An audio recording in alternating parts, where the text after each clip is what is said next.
Okay. Hello, everybody, and welcome to the Wizard Way Tarot.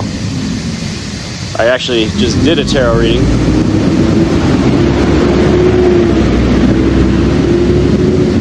For you. However, my camera didn't record. It malfunctioned, so I'm just going to go ahead and do a second reading. I guess that first reading was for me. This one will be for you. Today I'm going to do a classic Tree of Life spread. So start with Kether. Kether is the Six of Swords. It's talking about balanced energy, balanced mental force, just being scientific about your reality. In the Fool position is the Eon. That means that the Fool for you is the event that has been set into motion in prior recursion fields, and it brings us to Chokma. The reflection is the Prince of Cups.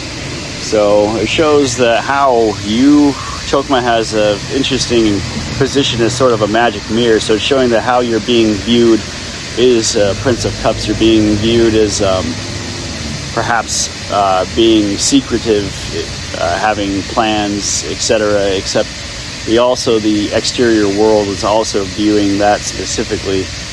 So keep that in mind.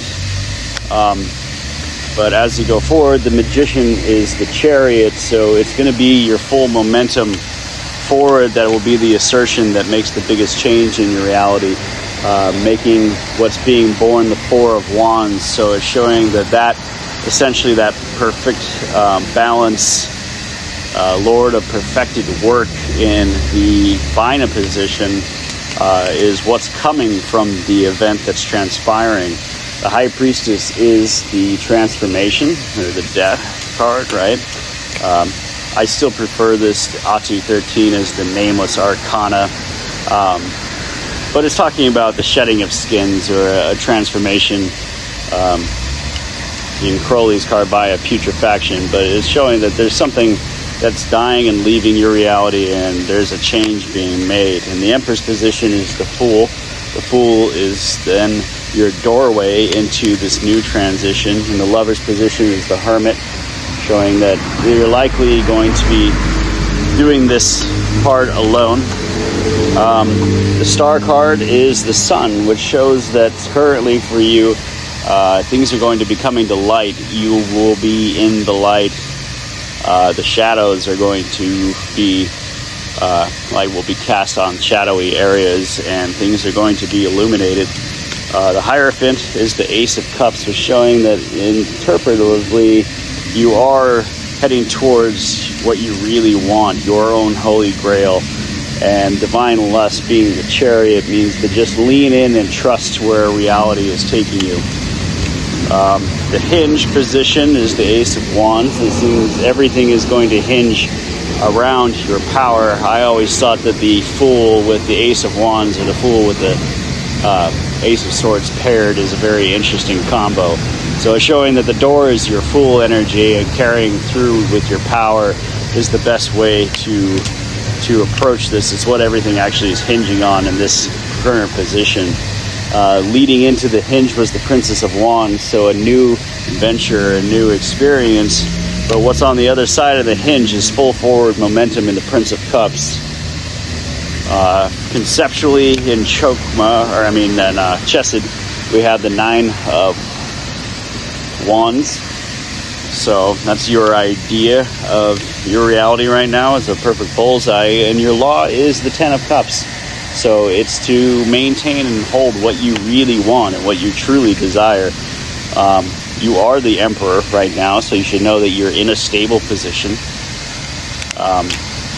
And your test is actually the Princess of Cups, to remain in an innocent and purely almost childlike feeling amidst the events transpiring around you. The Hermit is the Two of Wands. So your North Star is essentially dominion, but destiny, and what's coming for you is the Princess of Pentacles. So it's going to be a grounding of those Kether energies into Malkuth. This has to do a lot with receiving money, receiving what you were asking for, which means it is coming to you. You are going to get it. The desire is for the lovers, so this could even mean that what you're desiring is a relationship that is coming to you. It looks like there's been a lot of a solo path leading into it, but partnership is now part of the equation, which brings peace in the transformation. Your magic formula is the Knight of Wands, which means you've been full on spreading wildfires everywhere you go in your wake, even if you're unaware of it. It's creating a new reality of the Knight of Discs, which you are standing in your power before your life and before your reality, able to defend or able to attack. It looks like the alchemist is the Princess of Swords, who is defending her altar and defending her throne, but also means that you're going to be receiving new information that changes your equation. So to pay attention to that. You have the Three of Wands in the subconscious, which shows that to get there, you've been very self-sufficient leading up to this point, which is illuminating your success and actually enthroning the Prince of Swords. So that, with this energy being enthroned, is probably a warning to not go too much into mental energies, to not whirl around and think too much. Just keep, like the Fool with your power, your Ace of Wands, just keep going forward without too much doubt. The Pythia is the Queen of Swords, so it shows that the information coming is likely to be a little harsh, but the message of the Eon is the Three of Pentacles, a great work, and as all the energies are concentrating upon your earthly power, the manifestation of everything you've created is the path of the moon.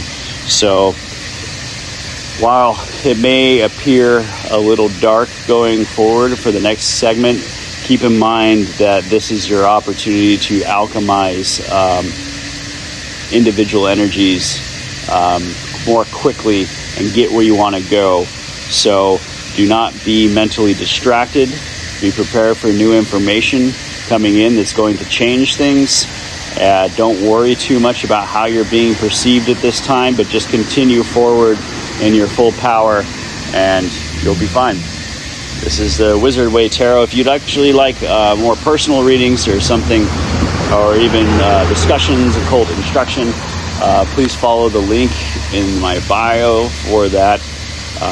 My name is Panubis. I'm happy to be here with you, and please like, subscribe, and continue to get daily tarot readings. Thank you.